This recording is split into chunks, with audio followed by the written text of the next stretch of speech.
El misterio de Santiago de Compostela, por Jorge Ángel Libraga.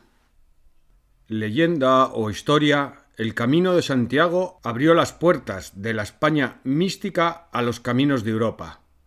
Hoy miles de peregrinos siguen recorriéndolo. Es la Vía Láctea sobre las piedras del norte de Iberia. Atraídos por las festividades del último 25 de julio, hemos concurrido en viaje de estudios y búsqueda a Galicia, donde está situado el milenario centro de peregrinación de Santiago de Compostela. Íbamos al encuentro del misterio, mas cuando nos referimos a misterios, vamos a desbordar la acepción popular de enigma para llegar a su origen etimológico, de cosa mística, o sea, sagrada. Según la versión comúnmente aceptada, en el siglo IX una serie de extraños resplandores y seráficas músicas fueron denunciados por un santo ermitaño, al obispo Teoromío de Iría, el que, en presencia del rey don Alfonso II, descubrió el sepulcro del decapitado apóstol Santiago y el de dos de sus discípulos. La lápida del obispo, fechada en el 847, lo constata. Desde allí nace un vórtice de atracción que absorbería desde el siglo IX al XIII una inacabable corriente humana que provenía desde lejanos lugares de Europa y aún en África y Asia Menor. Santiago había sido hijo de Zebedeo y de María Salomé, hermano de San Juan Evangelista, y uno de los más íntimos discípulos de Cristo.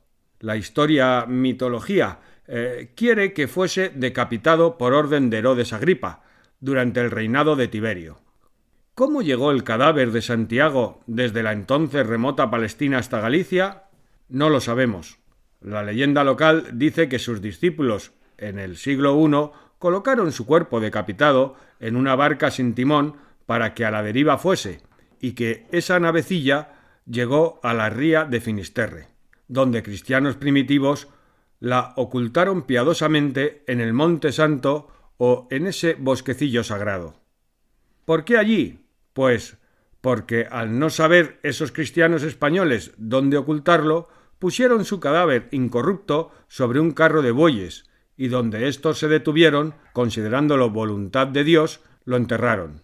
Evidentemente, todo esto no tiene de histórico más de lo que puede tenerlo el cuento de Caperucita Roja, pero aunque Caperucita no haya existido, eso no quita que la imagen de la niña engañada y devorada por el lobo haya sido bella y útil, o sea, psicológicamente cierta.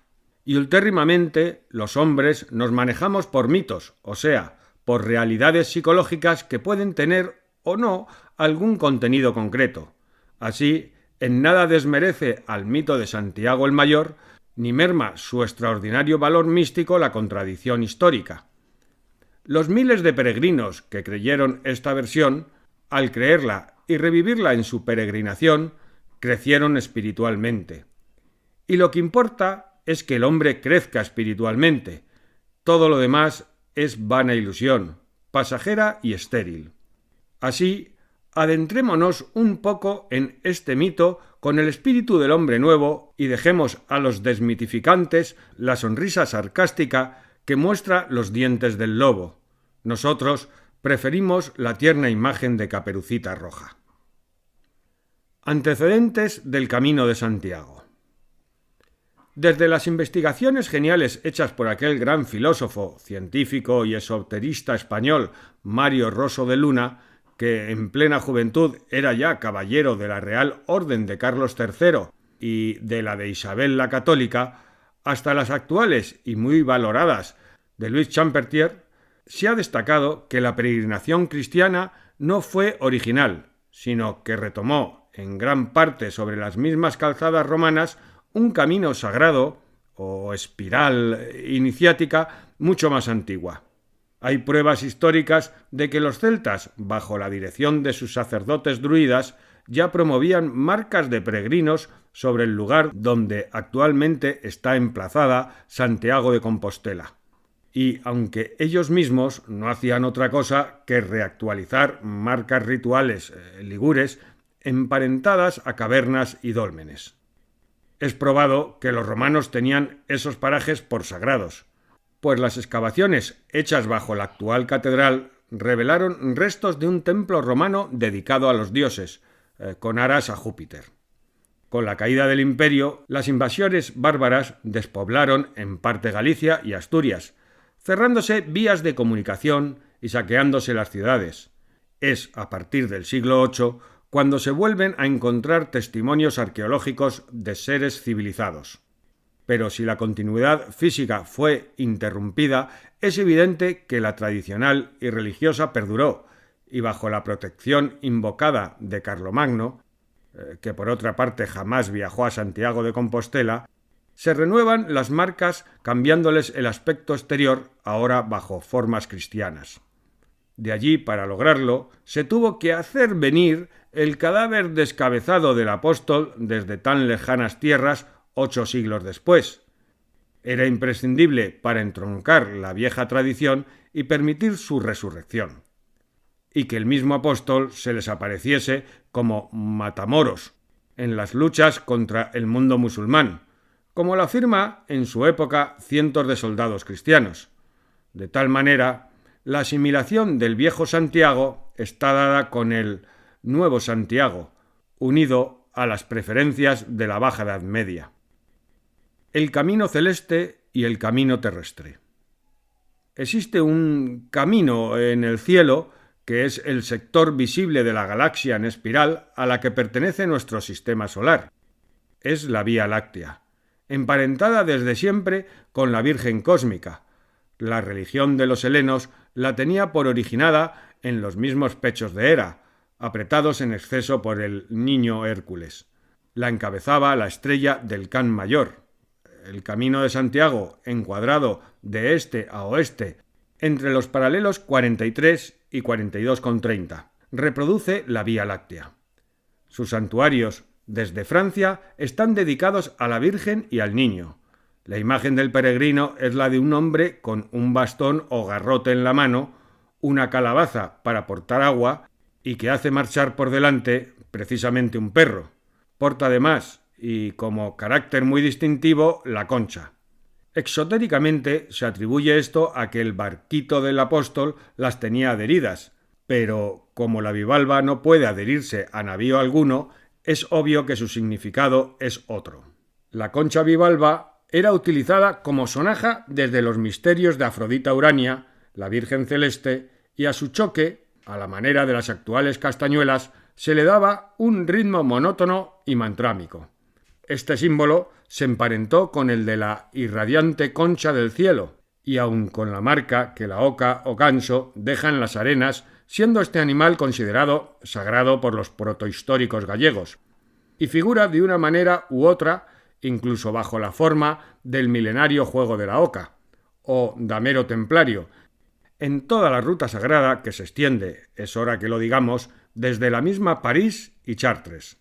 Se le llamó Lughesi en la época celta, y era la contraparte femenina del misterioso dios Lugh, el cuervo negro o lobo, que bajo las dos formas se le representaba. Así, los peregrinos, haciendo marchar el símbolo totémico de Lugh, portando la sonora concha, volvieron a recorrer el laberinto iniciático una vez más, hasta que las órdenes de caballería, como la de los templarios, fueron disueltas, y la devoción popular acortó el camino cada vez más, transformándose en nuestros días en una simple vía turística, pálido reflejo en lo devocional de lo que fuese hace 600 o 700 años. Otra cosa notable es que el mismo nombre de Santiago jamás se hace preceder del calificativo de santo, o san, como cuando decimos San Juan o San Pedro.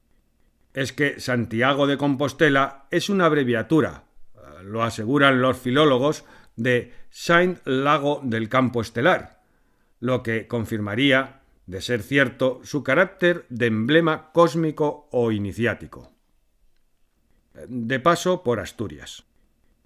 Al paso de esta bella región, pletórica de testimonios de vida humana organizada desde hace más de 30.000 años, como lo demuestra el hombre de Merin, cuya impronta se conserva bajo plástico en Altamira, recordamos la leyenda que dice que Tubal, nieto de Noé, llegó en una barca a estas tierras, en donde murió y fue enterrado en secreto, no sin antes dar origen a los primeros reyes de España.